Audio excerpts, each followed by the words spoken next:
Saya ingin membangkitkan peraturan menghadiri sidang parlimen yang memperuntukkan hanya 80 orang sahaja pada waktu sidang kita membahaskan bajet belanjawan ini adalah bertentangan dengan peraturan undang-undang dan perlembagaan persekutuan, dan saya mohon supaya peraturan ini ditarik balik. Alasannya yang pertama,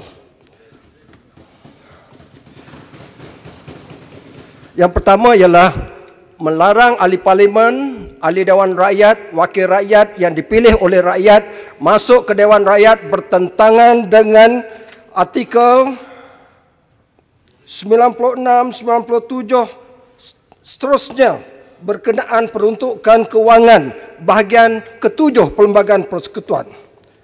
Yang kedua, sekarang adalah sidang membahaskan dan meluluskan belanjawan ini. Artinya ini bukan sidang yang biasa-biasa.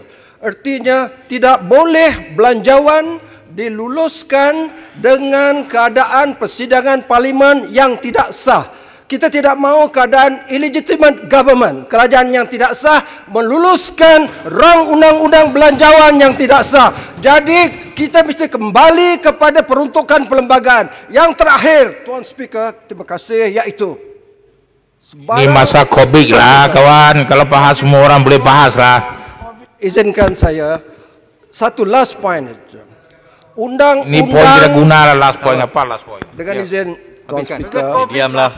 Undang-undang pencegahan pengawalan penyakit berjangkit yang digunakan pakai oleh Kementerian Kesihatan, Majlis Keselamatan Negara dan Kerajaan Persekutuan bersama-sama peraturan parlimen yang dibuat oleh Speaker, Menteri yang menjaga hak ehwal parlimen beserta ketua-ketua whip dari semua parti tidak boleh mengatasi peruntukan perlembagaan persekutuan yang menjamin hak setiap ahli parlimen masuk ke Dewan Rakyat. Terima kasih, Tuan Speaker.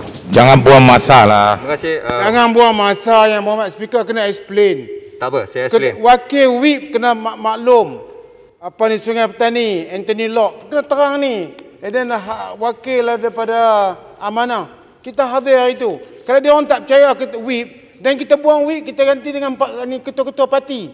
Macam mana kita dah setuju, kita petikai? Ini bukan diputuskan oleh kita, diputuskan oleh Kementerian Kesihatan. Kalau kita nak lawan Kementerian Kesihatan, tak apa. Isytiharkan ahli parlimen undi hari ini, kita nak menentang Kementerian Kesihatan. Ini soalnya ialah soal penyakit yang melibatkan semua kita. Kalau kita mula petikai tentang perlembagaan, boleh. Perlembagaan tak sebut pasal penyakit, okey, tidak ada masalah. Tapi saya akan menyokong Kementerian Kesihatan supaya kita kita adakan SOP untuk hadir di parlimen. Terima kasih Yang Hormat. Saya nak putuskan secara mutakhir dan muktamad. Saya tak nak lagi revisit benda ni sebab dah banyak sangat kita revisit, banyak kali sangat. Yang Berhormat, tadi tolong sekejap, saya tak nak dengar lagi. Yang Berhormat tadi telah membangkitkan artikel 96, 97 Perlembagaan Persekutuan. Tak ada pun 96, 97 kata semua ahli parlimen perlu berada di dalam Dewan pada setiap masa. Tak ada. 96 adalah mengenai no taxation unless authorized by law. Mana ada? 97 mengenai consolidated fund yang di bawah kuasa MOF. Mana dia? Tak ada. Di manakah terdapatnya di dalam Perlembagaan Persekutuan bahawa pada setiap masa saya perlu mendengar 222 orang member parlimen dalam Dewan. Quorumnya 26 orang. Peraturan mesyuarat. Itu quorumnya. Dan kita ada 80 orang. Dan bukan saya nak kekang member-member parlimen daripada berdebat. Semua yang dipilih oleh parti whip boleh berdebat.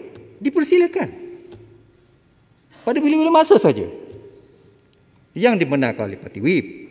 Padahal kalau kita tengok pun, pada setiap hari persidangan, bukannya 222 ada dalam Dewan pun.